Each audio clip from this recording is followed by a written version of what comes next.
I'm Hannah Kukuli, and welcome to Men's World Network. The aim of this show is to encourage men to start talking and engage in meaningful conversations through sharing their stories and journey, as well as opinion on various topics such as business, health and well-being, mental health, fatherhood, including showcasing positive male role models who are making a huge impact in our society. So, on today's show, our topic is the new generation of leading men. Welcome to Daryl Harper and Nicholas Reynolds and Afizal Sahid Muna. Thank you guys for coming on the show. Thank you. Thank you for coming. Thank you. So I know you guys have been in business for many years, very well, fully experienced. Thank you so much. So today we're going to focus on, business talk and also your struggles and your challenges, your winnings, and also just talk generally about how you've managed to sort of start your own business and how you've been able to be successful. So what does it take to start a business? I think, it's always expected that what exactly you want it to be, what inspires you first.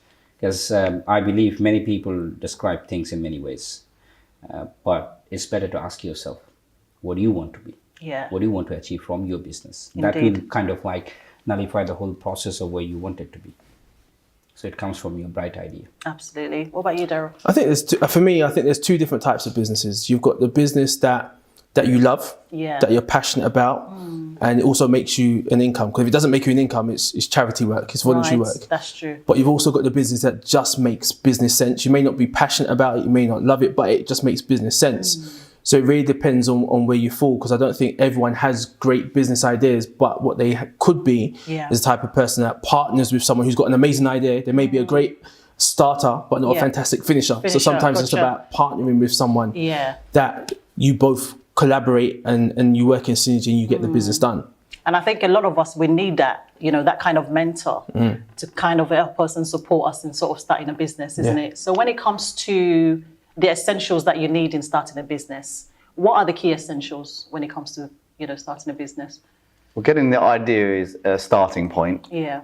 But clearly to realize the idea, you need finances, you're going to need to invest time. And it's very, very important to find good mentors, because if you were to start a restaurant, you would go to and find successful restaurant owners. Right. You can learn mistakes from the failed restaurant owners, but your best advice would come from successful people. But the challenge there lies, why would that restaurant owner give all his tips away to you, who's going to be basically competition? So it's challenging to find all four, but I believe it's very important, if you're going to start a business, make sure you've got a good idea, you need money, you need time, and very importantly, you need a mentor. So get all four. I think for me is identifying your entrepreneurship skills, that what exactly you have, and then doing a SWOT analysis by yourself, that what I have and what I don't have, and then try to look for those areas that you don't have. And the strength you have, looking into that directions, that which way it can take you. So in terms of being a mentor or having a mentor is obviously important. Finance and the other elements of the business operations, I probably will not put that as a priority, is because to start a business, if we consider United Kingdom, it's a fantastic environment supported by the councils and the governments, where you literally don't need to think too much. Many people suffer is because not having an excellent idea that where actually they want it to be. Now, there are two types of business people that I have found in my whole business teachings and doing business life as well, is that few people, they think that we will start something and start making money. And some people, they think, we have to grow the business and keep the business for many, many years. Like if we think of 100 years, 400 years of businesses. Now, with these two directions, you have two different dimensions to go on. If you think of making money, then you probably are thinking something that you say that you don't know how to do a business. You have no idea or passion or commitment about the businesses. You just started to make money. It's good. But then again, if you want to think of being an entrepreneur, where you come up with creative ideas and doing something better, then probably need to start from beginning. Now, I myself, being a business student and being a business teacher, I would not say that you have to have a business qualification to start a business. That's going to be completely nonsense. But then again, you need to know the know-hows of the businesses, which can be done in many ways. I mean, mostly through a mentor. But having a mentor could be a challenge for the young people. And choosing the right person, as you mentioned, that there are many restaurants out there. The choice is that it's better to learn from someone who has got experience and know the area best. But then again, why they will do that? That's a big challenge. Yeah, would you not encourage young people to have a mentor to teach them how to start a business? Well, there are many institutions, to be very honest, is available now. Like for me, I'm a growth voucher mentor. That means that it's an institutions where they select mentors from different areas of their expertise. So because I'm a business educator, so I am a growth voucher mentor from my institution. So what we do is that you can apply for that as a new fresher, and then based on your need, we kind of like book you a slot and we give you an amount of voucher. So it's kind of like Amazon voucher, something like that. So you got a voucher of £1,000 or £1,500, and then you got the selections of the mentors. So you choose them, and then you contact them personally by saying, okay, let's say Nick is charging £3,000, so he's charging 2,000, I'm charging 1,000. So your voucher is 1,500. So you literally need to choose anyone from us. And then you go there and we take you from the grassroots to start your businesses. So that sort of things are there. So there are facilities there. But then again, we as an educator, those who are especially involved in community works and social works as well, I believe we are doing that. Libraries, community libraries are playing a big role, showcasing different role models, bringing up the local community business peoples and demonstrating the youngs that how actually to start from zero. We're living in an age which has never been easier to acquire knowledge. I mean, we've got the libraries, you've got the online resources. In terms of being mentored, obviously being mentored one by an expert in the field who's guiding you, holding your hand, is the most ideal. But people have got so much opportunity available, whether it's mentors by listening to a recording of someone perhaps not even alive. One of my favorite mentors is Jim Rohn. I mean, he's a legend in the industry. Other mentors, people like Darren Hardy in his book, The Compound Effect, or Robert Kiyosaki, Rich Dad Poor Dad. These have been books that I've been really impacted by, and it's helped me in my journey. And they're books that I regularly recommend to people to read this book, go study this, and then put it into action. I think that thing has already been changed now. If we think of today's generations, like for me even, or my students, those who are coming to the doing their level 5 or level 6 in businesses, that has been changed digitally. So now people more listen to the TED Talks, if you can recognize that. TED Talks are, you bring inspirational people, successful people on the TED Talks, where they demonstrate their own experiences. And I have seen many people are following that, watching that. And you got YouTubes, Googles, I mean, it's available everywhere. So it just needs your time and your passions to sit down and watch and then follow that. I think there's other elements as well, because you've got the practical things about having the finance and a business plan and all those type of things which are practical, and to a certain degree everyone could do that or find someone to help them support that. But I think there's the other side of it that a lot of people don't realize. There's a complete mental shift from being an employee to being a business owner. And that was a shift that most of us have had to have gone through. Like you've gone from the point where you get up to the sound of an alarm clock, you rush to get ready in the morning, you go and do the 9 to 5 or longer for less money. And then you suddenly go into business and you're like, oh shoot, I don't need that alarm clock no more. I get up when I want. What, cornflakes? I'm having a full-on breakfast. So there's that. And what happens sometimes is when you're a business owner, you have the worst boss ever, which is yourself. Yes, indeed. You are yourself. Constantly in battle with yourself. So there's that mental shift that you have to go through. And then the other thing is, which I would always encourage people, is that before you start a business, make sure you've got some money behind you. Because the last thing you want is to be sitting down with a potential customer or client thinking, man, if you don't buy this, I don't eat tonight. Exactly. Man, I ain't looking at you like a customer anymore or a client. I'm looking at you like a drumstick. But I need some food and you need to buy something. So there's that preparation beforehand. That's right. There's the mental shift about also being patient. Understanding that if you're in business, you're in it for the long game. This isn't a make money quick and run. This is a long-term process. So you've got to be thinking 5 years, 10 years. That's right. So it may take you longer to generate the income that you need. So there's that mind, that's part of it, is understanding that it's not just about you. It's about finding other people that you know what your strengths are.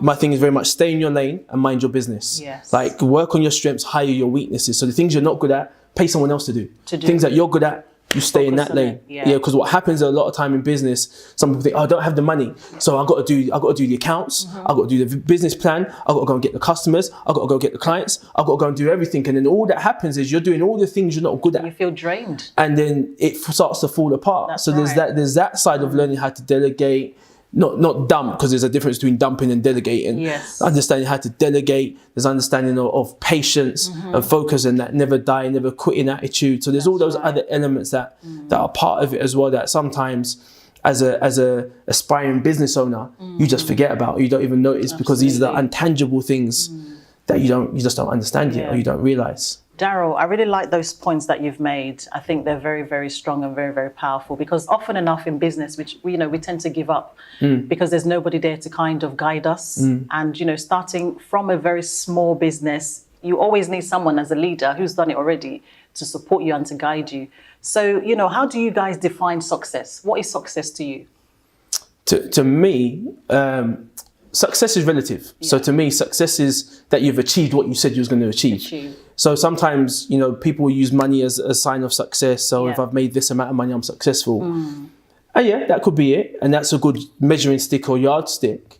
But then you've also got the single parent, whether it's a single mum who's single dad who's managed to raise a family, put them through education, and they're all successful. That's also success. So I think it's relative based on, for me, it's that you've achieved what you set out to achieve, now become success, is now successful to you. Absolutely, because success is different definition from everybody, isn't it? What is it to you, Nick? I believe our journey in life is about finding our purpose. I mean, it's important to live a life with purpose. When you live a life with purpose, you have a vision, you have a destination, you know where you're going. You don't know how you're going to get there. You don't know how it's all going to work out. But a successful life is that sense of fulfillment. And yes, people will measure it in terms of their bank account, but then you could be a multi-millionaire going through your third divorce. That's not success. That's not the lifestyle I would sign up for. Health is wealth. What's the point of being a sick millionaire? Is that success? Of course not. So there's lots of ways to measure. For me, it's about living out my purpose, discovering my God-given purpose and fulfilling it. And I don't know exactly what he has planned, but he has good plans. And we just got to be obedient, humble, be willing to learn, go through the personal development. It's going to be ups and there's going to be downs. If you choose the path of business, it's definitely not going to be easy. I think it's easier just to go do a job, because the boss gives you the tasks. They set the schedule. As you were saying, Daryl, when you're in business, you become your own boss. But you need to be focused, you need to be self-disciplined, you need to be able to make those decisions. You don't have someone guiding you, telling you what to do. So it's a whole different thought spectrum. Absolutely, you're right. What about you? Well, I mean, as I said, that life is a lifelong, it's a long way to go, and it's a journey where you learn every single step. So success for me is what you want it to be, and how you be there. So today, I don't know how to walk, and tomorrow, if I can run, that's probably my success, is because I know how to run. So we got confused because we're living in a materialistic society where people judge you based on who you are, what you became in the society, what's your designations, and Nick is right, how much money you have in your bank account. But that probably is not the criteria you should follow to measure your success. Your success should be how your today is different from your tomorrow. And how you plan for tomorrow based on your past experiences. So if my today is different from yesterday, that means I am successful. And then I plan for tomorrow to make it more better. So it's one step ahead. That. I think that's the way of life. Fantastic. That's really good. Can I add something? Yes, of as course. Well, just based on what just Nick just reminded me of something that I always say to people is, understand that when you have a business, you're not doing when you have a business, you're not working 8 hours a day. You're working a 9 to 5. You've got to be prepared to put in 12 hours 16 hours days. But the difference is you're putting in 16 hours working for yourself. So it doesn't feel like so much work as opposed to working for somebody else. Because eventually you are building somebody else's future when you have a job, which is okay, especially if you love what you do. I think the other thing as well for me, it's always about adding value. Because if you're adding value, then the money comes anyway. So money really is just it's a certification of value that you've added value, and people pay you for that value. So if you look at money from that perspective, and that, you know, the more money I make, it's actually just I've just added more value to more people's lives. I've created more impact, which then allows you to bless other people. Absolutely. So a mentor of mine said to me, "Oh, you have this real passion for helping people," but he said, "If you want to help poor people, don't be one." So, right. poor people don't need your hugs and Don't kisses. be It's broke nice. in They the need process. food. They need shelter. Yes. They need education. Indeed. So actually, when you have wealth, you're able to bless and give, from your others. overflow, not from your lack. Does that Yeah. make sense? That makes a lot of sense. Yeah, but on the other hand, if you look into that, that's what I always try to tell my people, my students is, do not follow money. Money will follow you. Because if you have a vision and if you have a purpose and you are strict with your strategy, money will follow you. The reason why, if you are too worried about money, then the far you run, money will run from you as well. So it's about but the if mind. you try to focus, and if you become it's like, you know, you become the flower and the bees will come to you, rather than you as a flower run towards the bees, then you will never be able to catch them. So, you know, focusing on what you are, and taking an example from, let's say, an education institutions, you're not going to make money from education. But what do you do then? You're inspiring people. You're transforming other people's mind to be meaningful in life. So don't think of money. If you know what you exactly are doing and what you wanted to achieve, money will automatically come. Yes, I'm not ignoring that we don't need money. Who doesn't need money? Everybody needs money. You need to pay rent, you need to pay your bills, we need money. But then not become too desperate about money. Then you will be diverted from your main vision, that what you want it to be. And that's how many businesses fail, is because they focus too much on making money, and they sacrifice the quality of the services. And as you say, 16 hours, I was like opposing, I was raising my hand by saying, it's not, when you are in business, you even don't sleep. You wake up with your dreams. It's because you see that, oh, I could have been doing that in a different way. Oh, I forgot to send an email to my supplier because I will be shortage of my inventory. That's right. You understand? Yeah, you're constantly thinking. It's a complete mental shift where you have to be committed yourself. Business is not for everyone. That's what you have to remember. If you cannot prepare yourself to be in the business, it's better step back, learn first, and then come. And that's what I believe personally as well. Before I started my own thing, I thought that it's better to work for someone 9 to 5 with this routine, know the business in detail, and then apply that experiences into the the mainstream operations, the way you're actually running the businesses. So it's always better to learn from the mentors and then working for the other people, knowing every bits and pieces, then try to. But then again, people will be saying, many people has told me that you are teaching business, you're a fantastic business lecturer, you inspire people, we feel like that we're going to be a successful businessman. But why you are not doing a business and you don't become like, let's say, Richard Branson or somebody else's? It's not about that. Who you are, where you are. If I'm sitting here being inspiring 100 people, that is my success. If with my words somebody become inspired, that is my success. So that's how I see the perspective. It might be different. Maybe that's the reason I have less money than others. But well, I'm blessed with people. I'm blessed with people's love. That is what is my investment and capital investment for my future going forward. It's all about making a difference, empowering others. You know, a successful business makes a difference in a lot of people's lives. The more people you can help, the more difference you can make, the more success you will have. You know, if your business is selling ice creams, well, you've got to be in the right place at the right time, and you've got to serve a lot of ice creams to thirsty people. You will have a successful ice cream business. So you have to be strategic. You have to work on yourself. You have to focus on solving problems. The money will come, as you said, Dale. The money will come if you solve enough problems, help enough people to get what they want and what they need. You will have what you need. If you want to be great, you need to be a servant. And that's the principle I live my life by, that service to many leads to greatness. If you want to be great in anything, focus on serving others. That's the best way. And you'll be very happy because when you give, you feel good, right? We should make that as an inspirational quote. I really like that. So I've stolen that, Nick. Being humble yourself and being humble to others. I'm stealing that, Nick. Exactly. Yeah. I mean, I'm going to be using that. You nailed it. I live by. That should be the best strategy for any business, so that you have to have the mentality to to serve people. You might be the best in the world, doesn't matter, but still you are here to serve someone. To serve So people. that should, I think that should be an inspirational Right, quote. end the show. Let's end the show on that one. No. Let's dig some more gold. Okay, so on that note, I just want you to tell us about your business. So, Nick, what do you really do? Sure. Well, I've had a number of businesses over the last few years. My actual education taught me about design, technology. I went and became a secondary school teacher for 10 years. My dad recruited me into the job. It was my first job. I worked for 10 years. It gave me grey hair. You can Oh, see. dear. Any teachers in the room? Yeah. Well, now I'm working in teaching, but I'm working more with adults. My first business was photography. Many people know me as Nick Reynolds Photography. Don't do so much of that anymore. What I found the biggest challenge was customers. We talked about this earlier. Yeah. You know, if you don't have enough problems to solve, you don't have enough customers to serve, you don't make enough money. I went into graphic design because I have some graphic skills. I'm a creative person. I'm a people person as well. I mean, been through growing up in church and I've been around people. I have a big passion for helping others. I mean, I didn't do teaching for the money now, did I? Let's face it. I did photography because it's my passion.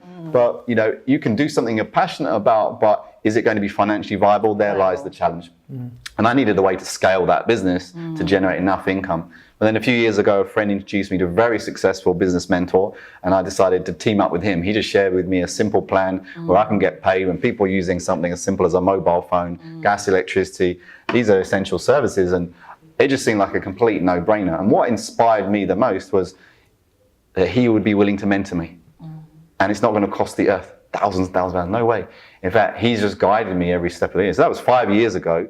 So now I'm working in business, which is really focused about fulfilling my passion, which is empowering others and teaching them the principles of success, teaching them how to build a successful e-commerce business. So a lot of my time is spent traveling, meeting people, having conversations like this. The thing I love to do the most is meeting sometimes complete strangers and just asking them questions about what motivates you, where do you want to be in life, what is important, what does success look like for you, and then based upon what they say, suggesting ways in which they could achieve that. And I've got a plan that I'm following. I'm working with some really amazing people in different countries. And what inspires me about these leaders is they have one heart. They are servant-minded leaders. They're making a lot of money, but that's because they've served a lot of people. So if we follow successful people, then we can have the success as well. Fantastic. So- You're amazing, aren't you?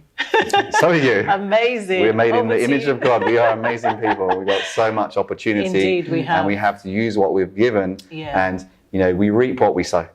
We reap what we say. And you have to have the right mindset. As you said, Dal, that, you know, when you choose the path of entrepreneurship or business, being your own boss, it's not an easy road. No.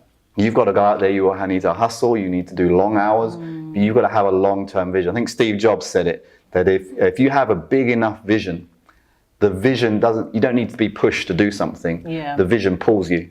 And that's the best place to be. Have a vision for your life, for your surroundings that's so big that nobody needs to push you to do anything. You're just pulled by it. And I would say from deep within, I just have this passion, just get out there and add value to people's lives. And I'm grateful that I now have vehicles and tools and people that enable me to give something of value to others. Brilliant. Thank you so much. Over to you, Daryl. So background, so funny enough, like the other gentleman right here, my background's teaching as well. So I taught for 10 years, filmmaking, video production. Wow.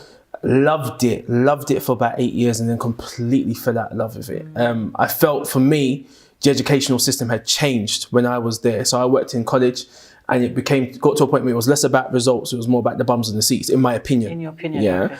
So they didn't care about the grades, it was just about keep them, retain them, and then we can get our money. And that's what it was like where I worked. I don't know about where you guys work, but that's what it was for me.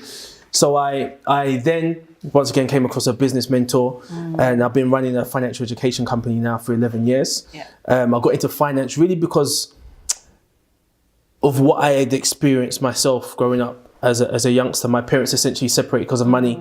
My mum then got severely depressed and she overdosed. So at 15 years old, I took on mortgage payments. Right. So I had to go to work with my dad on a building site, get paid into income over the weekend so I could pay the mortgage. At 18 years old, the mortgage was officially transferred into my name.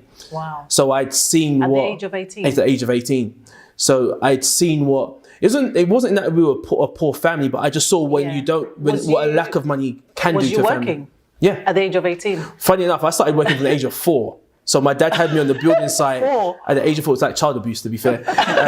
Anyone watching this, it wasn't child abuse. I don't want to put my dad out there like that. That was to the camera. Yeah. So my dad had me on the building site with him, carrying one brick at a time, serving teas and biscuits, organising, sweeping up and what have you. It seems like a fun job. I loved it because you know what it did? It made me understand the true value. Yeah. Right, that money didn't grow off trees. I saw my dad work for it. I also saw my mum work for money. You know, she had me in the bank with her every now and then. So I never wanted for much.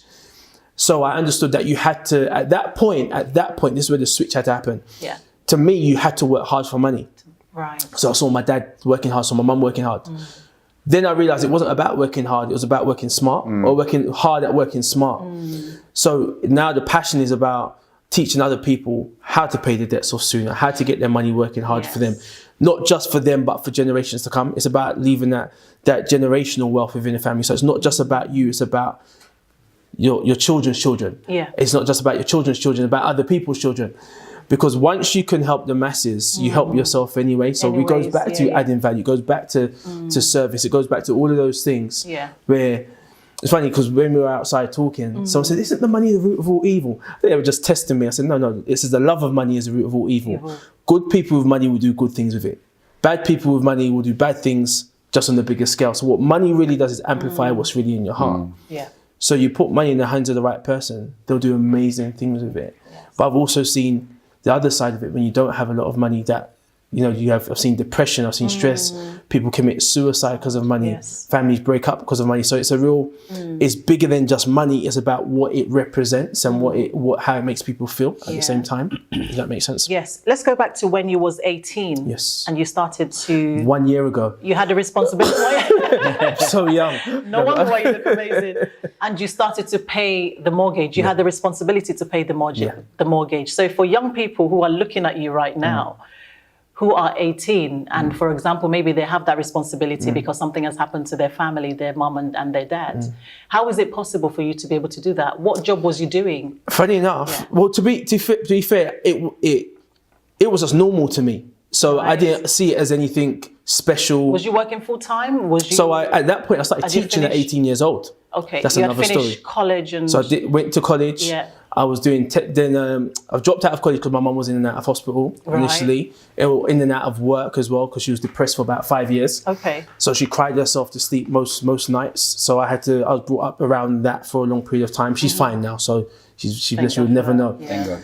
And then I was doing technical support in the college for a year. Yeah. Sorry, that's a lie. I was a student there for a year. I dropped out of 1 year of college. I didn't want to fail another year because the teachers didn't know how to use the equipment. So they then asked me if I'd stay and become technical support. Then they got an influx of money from a massive company, not going to name them, of about 150 to 200,000 pounds. They then they expanded the media department, but then none of the teachers knew how to use the equipment. So they asked me if I would teach as well. So within 3 months, I started teaching. Right. So I was teaching full-time at the age of part-time teaching at 18 and then also doing technical support. Right. But for me, to be honest, Hannah, it was just normal to me. The fact was you've got responsibility, deal with it. At that age. Yeah, and the thing is when people hear responsibility, they think of blame. Oh, you're responsible for this, you're responsible for that, you're responsible for this. But when you break down the word responsibility, it means responsibility, which means you have the ability to respond. So I took my ability and I responded to it, which was make sure there was a roof over our heads, make sure that there was food on the table, and make sure I did what I was meant to do. Wow. So it was nothing special to me. It was just what was required at that moment in time. Your story is so encouraging for young people. It's just my story. Do you know what I mean? It's just. I think sometimes you have to roll with the punches, and you were all laid with certain cards, and you have to decide.